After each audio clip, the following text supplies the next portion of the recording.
माय एवढे मोठे भांडे पडून आहे ती किचन मध्ये, पण पाय या महाराणीनं अजून भांडे घासले नाही. म्या पहिलेच म्हणलं होतं बरे आले की लव्ह मॅरेज करू नको, लव्ह मॅरेज करू नको. पण बाप्पा आमचं पोरग तर लयच निरा, त्याला काही सुचेच नाही निरा. आणली आता मोठी घरात महाराणी करून आणि पा तसेच ठेवले भांडे आता होती. रात्री मस्त पुरण खाल्लं, पोट फुटेस तर पुरण खाल्लं मस्त. तिला आलूची भाजी पाहिजे नाही, काही तर मला पनीरची भाजी आणा आई. आणि आता भांडे कोण घासील? मी याला पुण्याला पाठवलं की बा चांगलं काम करील तिकडे. आणि त्यानं पुण्यातून आणली हे एक महाराणी होती माझ्या डोक्यावर भांडे घासायले. रात्रीचे भांडे घासू नाही का? मस्त म्हटलं होतं ना मी त्याले, मस्त म्हणलं होतं मी त्याले की बा शहरातल्या पोरी आणू नको बरं. त्याले बस त्याचे भांडे घासायला गेले की त्याच्या हाताची नेलपेंट निघते. मस्त गावातल्या पोरी कर मस्त आपल्या. आणि मस्त गावातली पोरी केली असती तर तिनं भांडे घातले असते, स्वयंपाक केला असता बरोबर. आता तर महाराणीला झोमॅटो पाहिजे, स्विगी पाहिजे, पनीर भाजी पाहिजे, हे पाहिजे टमक ढमक. पण आला ना माझ्या डोक्यावर हे कोणती महाराणी घेऊन. आता आमच्या महाराणीला मस्त 10 वाजेस्तवर झोपायला पाहिजे. आणि भांडे कोण घासणार? हे ते माझी सून आहे का मी तिची सून आहे? बस झाला आता हे की मी काही सहन करत नाही आता. थांब आता इले शांताबाईचा जलवा दाखवतोच जरा मी आता चांगला. मस्त सट पसरलाय मस्त पलंगावर तिकडे. 10 वाजले तरी उठली नाही अजून. रात्रीचे खरकडे भांडे तसेच ठेवून दिले. तिला वाटलं धुईल आई, आई काही धुवत नाही. आता पाय तू कसा दाखवत तिला मजा. अरे काय मग शांताराम सेठ, झाली का नाही झोप? अरे बेटा शेठ नको म्हणत जाऊ मले, मी बाबा आहे ना तिया, बाबा म्हणत जाय मले. अहो शेठ, आजकालच्या जगात हे सर्व नॉर्मल आहे. आता मला लय दिवसाचं तुम्हाला विचारायचं होतं, पण आता तुम्ही भेटले तर मग विचारूनच घेतो. बरं तुमचं लव्ह मॅरेज होतं का अरेंज मॅरेज होतं? माया अरेंज मॅरेज होतं. मी तर नवरीले बघितलं बी नव्हतं पहिले, डायरेक्ट लग्नातच बघितलं. हे सोयरीक बिरीक सारी माया बापानंच केली होती. डायरेक्ट माया लग्नात जेव्हा मी गेलो तेव्हाच कुठे मी नवरी पाहिली. बरोबर आहे ना मग शेठ, म्हणून तर फसले राव तुम्ही. अहो तुम्ही लव्ह मॅरेज करायला पाहिजे होतं. लव्ह मॅरेज केलं असतं ना, मस्त पनीर कोफ्ता अशा भाज्या खायला भेटल्या असत्या. हे काय तुम्ही 4 पायाची म्हैस घेऊन आले, तेही दिसायला ढंग नाही. आता घ्या खा बेसन आणि भाकरी. काव म्हैस म्हणतं का मले? भोकण्या डोळ्याचे तुले त्या माझ्या बापानं संस्कार दिले का नाही? कसं बोलायचं मोठ्या संगत? त्याची बुराई करतं मांग. देऊ का कानाखाली ठेवून एक? बापा हे अतिच आहे का म्हैस?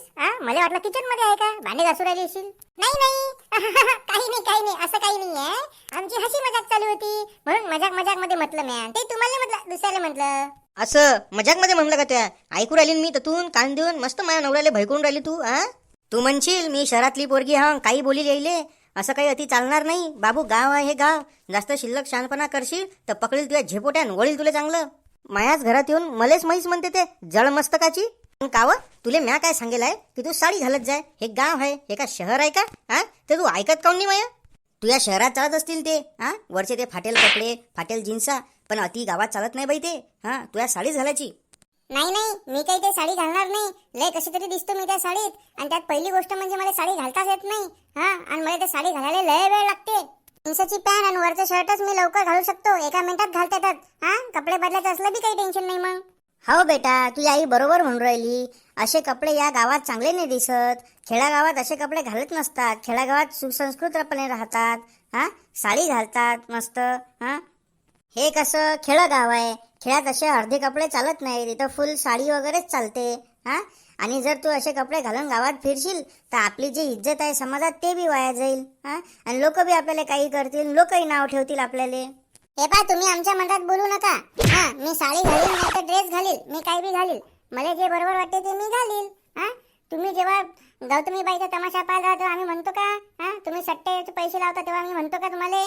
काव अवदासा सासऱ्याच्या तोंडतोंडी लागतं का? तुझे बाबा आहेत ना ते. माझ्या नवऱ्याच्या तोंडतोंडी लागतं का? तुला लाजबीज शरम बिरम आहे का नाही काही? का सगळी विकून खाल्ली? जास्त काही शहाणपणा करू नको. आणि जास्त शहाणपणा करशील ना तर उद्याच्या उद्या घराच्या बाहेर काढून टाकेल तुले. अशी काय बाहेर काढशील तू मध्ये? साईन दिली त्या पोरानं, अर्धा हिस्सा आहे घरात या माया. आता समजलं ना? बायको आहे मी त्याची, या घरात अर्धा हिस्सा आहे माया. जास्त बोलून राहिली का माझ्यासोबत? कोर्टाची धमकी देऊ राहिली का तू मले? तू का म्हणशील की कोर्टाची धमकी दिली मी यायले घाबरू यायले?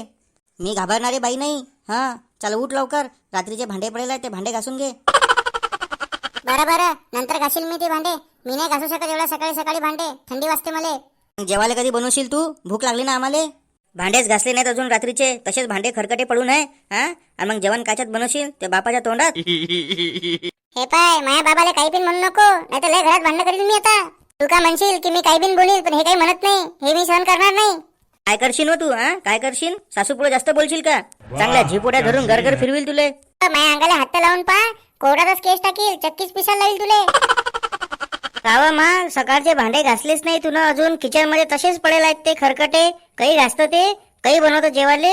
हो ना बाबू, घासतो ना मी. त्या सून थोडी करून आणली, सासू आणली ना करून. अशी लाजबीज काही वाटते का नाही? हा, माझ्यासमोर उभा राहिला आणि मला म्हणाला भांडे घास म्हणून, आणि तिकडे ती बायको अशी उभी आहे, तिला नाही म्हणून राहिला तू. हा, तू तर बायकोचा बैलच झाला रे 4-5 दिवसात. आता मी कोणतेच कामं करणार नाही, आता सर्व कामं तुझ्या बायकोलाच करायला लागतील.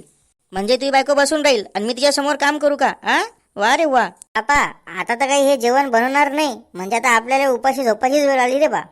अव माय, ते शिकील हळूहळू, तिला जेवण नाही बनवता येत. हा, जेवण नाही बनवता येत. बायकोच्या बैला जरा लाज वाटते का? काही शिकील रे ते. हा, म्हातारी बुडी झाल्यावर मस्त म्हणून राहिला, हळूहळू शिकील ते. वा रे वा, बायकोच्या बैला. त्या बायकोले पहिलेच सांगून दे रे भाऊ, आज मी जेवण बनवणार नाही. हा, तिलाच सगळं जेवण बनवावं लागणार आहे. त्याला चांगलं सांगितलं होतं मी की गावातली पोरगी कर रे, आमच्या बाबूले बाबा महाराणी पाहिजे होती. हा, घे ना मग आता. हे पाय गण्या, त्या मायला पहिलेच सांग, ते काय काय म्हणून राहिली म्हणले. हा, मग मी काही बोलली तर मग तुला राग येईल अजून, मग म्हणशील की मला सांगितलं नाही.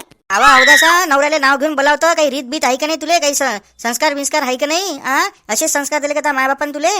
मी माझ्या नवऱ्याला काही करील, नाव घेईल नाही घेईल, काही म्हणील मी, तुला काही मदत पडायची गरज नाही. आता सांगू राहिली, आमच्या दोघांच्या मदत पडत नको जात जाऊ, आमच्या नवरा बायकोच्या मदत पडायला तुला काही गंधन नाहीये. वा रे वा, तुझ्या नवरा आहे तर माया कोणीच नाही का तो? म्हणजे त्याला आम्ही आता लोक शिकवलं, हा, त्याला पुण्याला जॉबला पाठवलं, तर गेलं का सारं वाया? आणि तू 2 दिवसाची पोरगी आम्हाला शिकू राहिली का? मस्त म्हणते, आमच्या नवऱ्या बायको म्हणजे तू बोलत नको जाऊ. असं कसं बोलू नये? माझ्या पोरगा आहे, मी बोलील त्याले. तू मला कोण डबल बॅटरी म्हणतो? हा, लागेला मला चष्मा आता, मग लावा लागते मला. आणि तू कोणती खाऊन खाऊन म्हैस झाली घरात? अरे तू माझ्या पोरगा आहेस ना? हा, बैलासारखा उभा राहिला होती, कानातून ऐकू राहिला, तर मायले ते म्हैस म्हणून राहिली ना, तरी तू कसं ऐकून घेऊ राहिला रे? हा, तुला काही लाज बीज आहे का नाही? तू तर चांगलाच बायकोचा बैल झाला रे. तू माझ्या मायले म्हैस म्हणतं का? हा, मोठी आहे ना तावरून ते. हा, आई आहे ना तुझी, ते तशी शिल्लक बोल राहिली का तू? हा, जास्त शहाणपणा करू राहिली का? दी एक ठेवून तुले, एक ठेवून दिली ना तर पडशील 4 जागी जाऊन. मारून तर पाय मले, कोर्टातच जाईल मी, केसच लावतो त्या अंगावर. तू का मला असा शंभूळपुशी समजला का?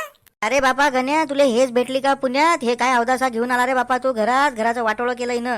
तुले सांगितलं होतं सून घेऊन ये माई, तू तर सासू घेऊन आला तू. हा, तिच्या समोर आता मले कामं करा लागू राहिले.